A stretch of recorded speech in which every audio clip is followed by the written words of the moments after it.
Ito ang reading mo, Leo. Welcome back to our channel. Naway nasa mabuti kayong kalagayan while watching the channel. This is a general reading. Kayo nang bahalang magpalit-palit na situation nyo sa reading ko.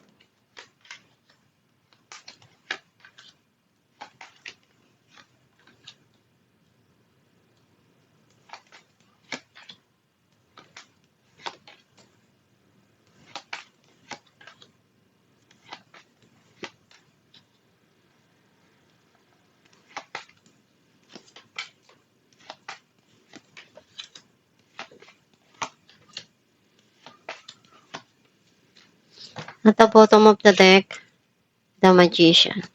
I feel like ang nasa-sense ko na energy mo, ready ka na gawin ko ano yung pwedeng paraan dun sa mga nangyayari ngayon sa buhay mo o sa sitwasyon.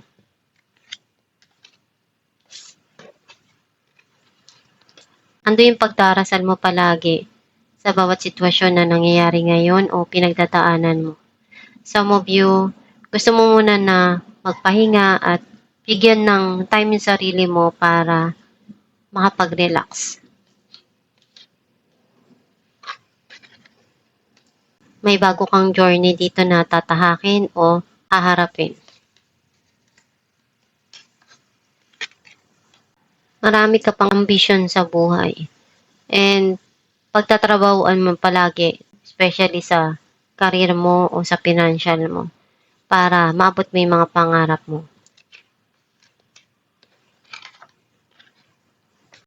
Meron ka ditong sismula na bagong proyekto o nagkakaroon ng magandang spark dun sa relationship. May darating na blessing o may minamanifest ka dito na gusto mong makuha. Kung ano yung kaya mong punuan o ibigay sa mga dumarating sa buhay mo o dun sa sitwasyon, gagawin mo. Some of you, you still hoping na one day kung ano yung mga pangarap mo, matupad mo yun. May darating dito na celebration o salo-salo. Some of you, may abundance and prosperity na darating.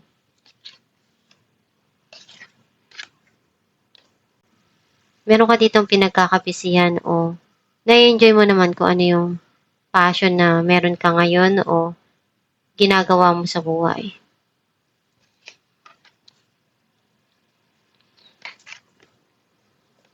Meron ditong obsession o addiction na hindi mo may alis sa sarili mo dahil isa yun sa nagiging masaya ka kapag nagagawa mo yun o nakukuha mo.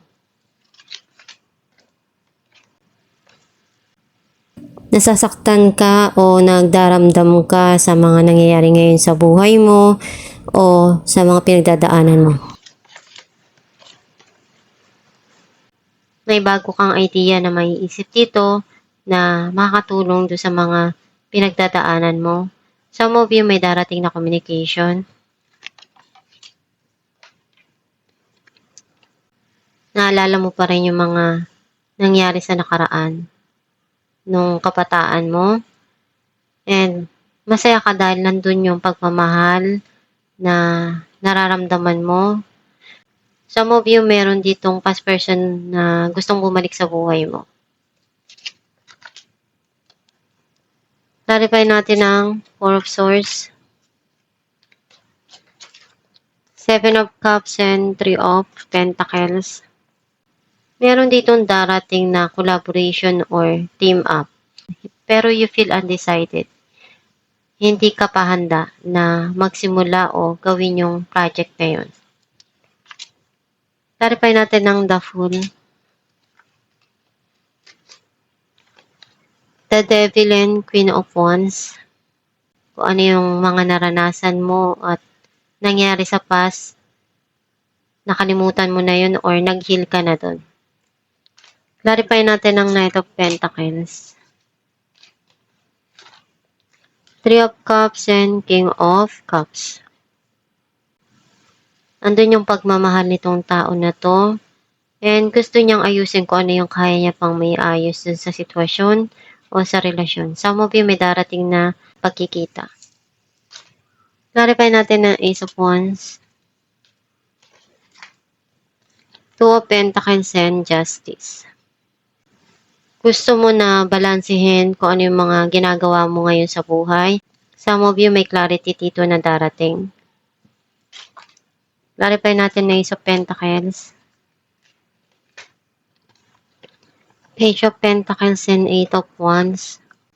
Meron ka ditong minamanifest na gusto mong makuha at alam mong makakatulong yun para sa'yo na mapalago yung financial mo. Clarify natin the Star, Judgment and Five of Pentacles. May mga time na gusto mong sabihin kung ano yung nararamdaman mo pero hindi mo alam kung saan ka tatakbo and naguguluhan ka. Andun yung kalungkutan na nararamdaman mo. Clarify natin ang Ten of Pentacles, Ace of Pentacles and Page of Swords. Pinag-aaralan mong mabuti kung paano mo makukuha yung long-term na stability sa financial. Clarify natin ang Knight of Wands, Seven of Wands and Seven of Pentacles. Hindi ka pa rin susuko. Hanggat kaya mo, gagawin mo. Kasi andun yung pangarap mo. Hindi ka basta-basta bibitaw doon sa mga pangarap mo. Hanggat kaya mo, gagawin mo. Clarify natin ang The Devil, Eight of Cups and Two of Pentacles. You want to leave it all behind, yung mga pinagdaanan mo sa nakaraan. Kahit mahirap, alam mo sa sarili mo na kaya mo. Clarify natin ang Three of Swords, Five of Pentacles and Nine of Wands. You feel guarded and natutukan na kung ano yung nakasakit sa'yo sa nakaraan. Alam mo sa sarili mo na hindi ka na basta-basta masasaktan o kung ano yung pinagdaanan mo doon. Naging aral yun para sa'yo na maging matibay at lumaban sa buhay. Clarify natin ang Ace of Swords, Nine of Cups and Three of Swords. Meron ka ditong hinihiling na gusto mong makuha o may darating dito na magpapasaya para sa'yo. Clarify natin ang Six of Cups, the High Priestess and Two of Swords. You're keeping it to yourself kung ano yung mga pinagdaanan mo sa nakaraan. Ang mahalaga, tapos na yon. Alamin natin kung ano mensahe para sa'yo.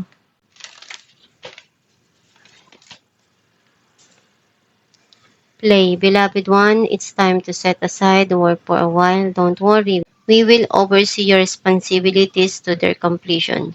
Playfulness, gaiety, and laughter will lift your energy so that you will return to work with a renewed perspective and heightened energy. Ang mensahe para sa iyo na huwag mo masyadong seryosohin yung mga nangyayari ngayon sa buhay mo. Kailangan mo rin i-enjoy ang buhay, lumabas ka at makisalamuha ka sa mga mahal mo sa buhay at sa mga kaibigan mo. Huwag kang masyadong malungkot sa mga pinagdadaanan mo, lilipas din yan, maging matatag ka, at magdasal ka lang palagi. Para maabot mo yung mga pangarap mo, i-attract mo kung ano yung gusto mong mangyari sa buhay mo, at maging positibo ka lang sa mga pananaw mo sa buhay, at makukuha mo rin yung mga pangarap mo, basta magsumikap ka lang. At itong yung reading, Leo, kung nakaresonate ka, kindly comment down below. Thank you for watching. Guys, meron po tayong binibenta na Aram Herbal Oil na makakatulong sa sumasakit na ugat o kumakati na varicose vein sa kamay man o sa paa. Ipahid sa gabi bago matulog at i-massage. And nakakatulong din siya na mag-fade ang iyong varicose vein. Ipahid 2 times a day at i-massage araw-araw. Gawin mo ito araw-araw para mag-fade yung varicose mo. Kapag masakit yung kamay mo, pwede mo rin siyang ipahid sa gabi at i-massage mo para pagising mo sa umaga, marirelieve na yung pain na naramdaman mo. Pwede kayong umorder sa Shopee or sa Facebook, meron po tayo dong page na Starshines. I-message nyo lang yon or mag-check out kayo sa Shopee.